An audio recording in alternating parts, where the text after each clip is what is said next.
Missing Persons Edition. I'm your host, Andy O'Brien. In 1988, 16-year-old Amber Potts was reported missing by her mother and stepdad. She was last seen in her hometown of Etobicoke, Ontario. Amber had a history of leaving home, but always kept in touch with her family and friends. She was last seen by her parents hitching a ride with a stranger and has been missing ever since. Sitting with me in the studio today to discuss the case is Detective Sergeant Steve Smith of Toronto Homicide and Missing Persons Unit. How you doing, Steve? Good, Andy. Thanks for having me back. Good, my pleasure. I think the first to set the stage here, can you tell us the events that led up to Amber's disappearance? Absolutely. It was 1988. It was late fall. She was a 16-year-old girl. She was involved in the sex trade in the Scarborough area of Toronto. She had a good relationship with her mother, but she wasn't living there. She was living out on her own. She may have had some substance abuse problems.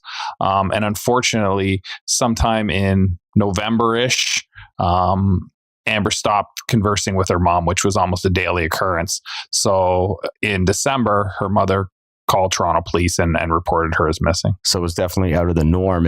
And so how would you describe Amber's appearance and overall character? I mean, she was described as a good kid. I mean, she was having some issues. She wasn't living at home. She was only 16 years old. She was working in the sex trade.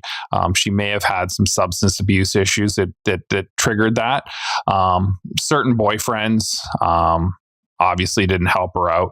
There were times where she'd travel the country. She'd be calling from Montreal, Niagara Falls, BC, but she'd be checking in with her mom on a regular basis. But unfortunately, she's traveling the country with unknown people. So there's a lot of options here of what could have happened to Amber. So she was not in one place all the time. She was constantly traveling and kind of made it hard to figure out exactly where, she might be at any given time. That's right. I mean, pretty much Toronto was her home base, Scarborough basically, but she did travel all over the country and we don't really know. I mean, could she have gone south? Could she have gone into the US? Could she have gone to a different country? There are those options. And Steve, how would you describe Amber's physical appearance? Well, she was a 16-year-old girl, so she was built like a teenager, slight in build, small in stature. She had dirty blonde to brownish hair. Some of the pictures that we have are more of her school pictures than her pictures of when she was living more on the streets. So she may have been a little more disheveled. She may have looked a little older than her 16 years old, but she had the dirty blonde, brownish hair, slight build, small in stature. If you could recall, what was she wearing the last time that she was seen? I don't recall exactly what she was wearing, but she had a tight network of friends, so they would have known basically what she was wearing that day. She was last seen at a motel out in Scarborough, so she was probably living there, probably a little bit into the nefarious network of the Scarborough motels out on Kingston Road, and we're not really sure where she disappeared to. And when was the last time she was seen, approximately? So according to one of her friends, it was late November, and that's probably a variable time frame. I mean, you know how it is sometimes with people that are a little bit transient in nature. People aren't always checking in, unless it's family or a close friend. They aren't always checking in to know exactly where people are on a daily basis. So, but we believe that she was seen at a Scarborough motel in late November, and then her mom reported her on December 5th. Now, we also have information that she was seen getting into a vehicle. That would match up with the things she did on a daily basis, right? Whether it was her boyfriend slash maybe somebody that was pimping her out, or whether it was a trick that she was joining up with. Even though she had the hotel, she might have went out, went to someone's home, went to another motel. We're not really sure what happened, but it would have made sense that she did get into a vehicle. Is there any vehicle description at all? At that point in the things that she is doing, it was a regular occurrence for her to get into a vehicle. So people weren't really taking notice of where she was going and what she was doing at those times. And I mean, unfortunately, in 88, we didn't have the proliferance of video that we have now. Whereas now, if someone goes missing or we track them to the last place that they were seen, and we're able to use video to determine if they got into a vehicle, if they got onto transit, where they went, the direction of travel, those sort of things. But we didn't have that in 1988, unfortunately. There's video, like you say, everywhere, even on all the major highways as well. The other The other thing that we'd also heard is that there was an ultimatum given to Amber. Can you speak to that? Her mom was trying to get her back, right? But they did have a good relationship. So her mom wanted her to come back and live with her and live the life that her mom wanted for her. Unfortunately, as we know, with substance abuse problems, it's really not that easy until the person decides themselves that they want to get healthy and they want to live a life free of drugs. Any sort of ultimatum is not going to work. It's just going to push them further away. So in this case, we don't really know. Was there foul play involved? Did she just wander off and have we not been able to find her body? Or is she living somewhere else? Did she take up with someone? Did she meet maybe a client that she meshed with and they decided to take off to Mexico? We don't really know. And those are the hardest things with missing persons cases is if you don't have evidence to follow, it's a bit of a guessing game. It's really a needle in a haystack trying to determine what happened. Yeah, it's a lot of speculation.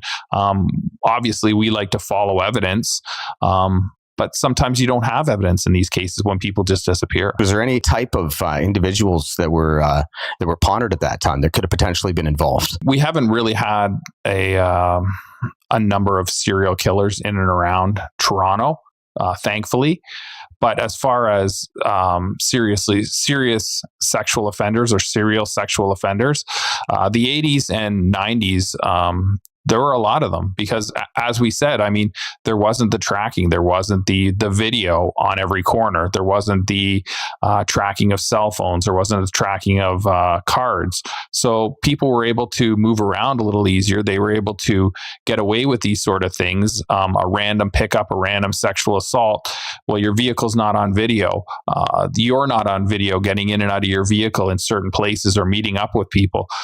The sex trade workers now have the option of standing in places where there is video. So if they are picked up, if something does happen to them, that person and that vehicle are on video. It may be video on the street, but it's still there and they're aware of this. These are safety precautions that they take. If there was a pimp involved, I know that there was, has there ever been a pimp brought for questioning, and did they have any contact with her days before or that day that she hitched a ride? Is there any type of person in question there? Everybody that knew her in this case was questioned. Whether they spoke to us or not is really their option. And how truthful they are, again, is questionable, right? Unless we have evidence to prove that what they're saying is untrue, we don't really have the ability to go any further with them. If this is a statement they're providing and they're saying that they hadn't seen her, they hadn't been with her, and we aren't able to prove that as a lie, we don't have anywhere to go with that. So we try to just follow the evidence and see what we do, but we talk to everybody, every person that knew her, every person that came in contact with her. Any one of those individuals have a connection with this, do you think? It's difficult because, I mean, the people that were talking about that she was associating with, while it was a tight group of friends, I mean, they all did live on the edges, right? There's all things there that they don't really want the police to know about what they're up to and what they're doing.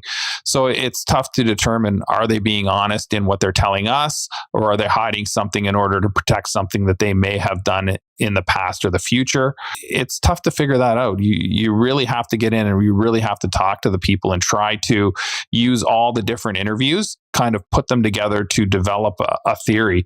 And this one, we really aren't sure what happened to her. We haven't been able to find any trace of Amber, unfortunately. And I mean, it's been 34 years now, and nothing. I mean, with all the building of houses and everything that we've done in and around the GTA, you would think that if she did get killed or was murdered, that we would have been able to find her body somewhere. But we still haven't found her body. So we don't know if she is dead or if she is alive. There's a lot of options still. And this is where it kind of goes back to when we do the cold case together. You know, the solving of this case is going to be, it's really going to come down to the public's involvement in coming forward and anything that they remember about this case or Amber specifically to help kind of bring closure for this case, either find Amber or recover her remains. What's your thoughts on the public coming forward to help solve this case? Oh, I think we've discussed it a number of times before, as you said in our other podcasts, but changes in relationships are huge. So people that may have been in that sort of lifestyle at the time, living with Amber, working with her, maybe just in the same social circles. They may have moved on. They may be married with kids, working a straight day job, and they may remember something. So we're hoping that these podcasts actually trigger someone's memory to this. And it's, it could be something that they haven't thought of. It's been over 30 years, and this could trigger their memory to say, I was there at that time, and I actually know who she got in with or who she was last with. It may have been something that they weren't willing to talk to the police about at the time because maybe they had a warrant outstanding, or you just don't know what the situation was, but they may be more willing to come forward today. And once again, just to kind of double down a little bit on what you were saying there, our final ask, to the public is to really help bring closure for this case. There's family members who are still deeply saddened and troubled that there's no resolution here. So a final ask to the public, what would it be? Let's find Amber wherever she is, whether she's alive or whether she's deceased. Either way, let's find her. Let's close this case. And as you said, let her family find out what happened. I mean, I think sometimes it's even worse to not know what happened than to know the finality of a result. This is a case that's been, decades. And the only way that this case is going to get solved is if the public step up, either if somebody was involved with this directly or they know of somebody that was involved with this, to please get in touch with Toronto Police or the Obi and Axe Show to help bring closure to the family. That's really the way that we're going to solve this. There's a number of ways that they can get a hold of us anonymously, or they can contact yourself, they can contact myself, whatever they feel comfortable with.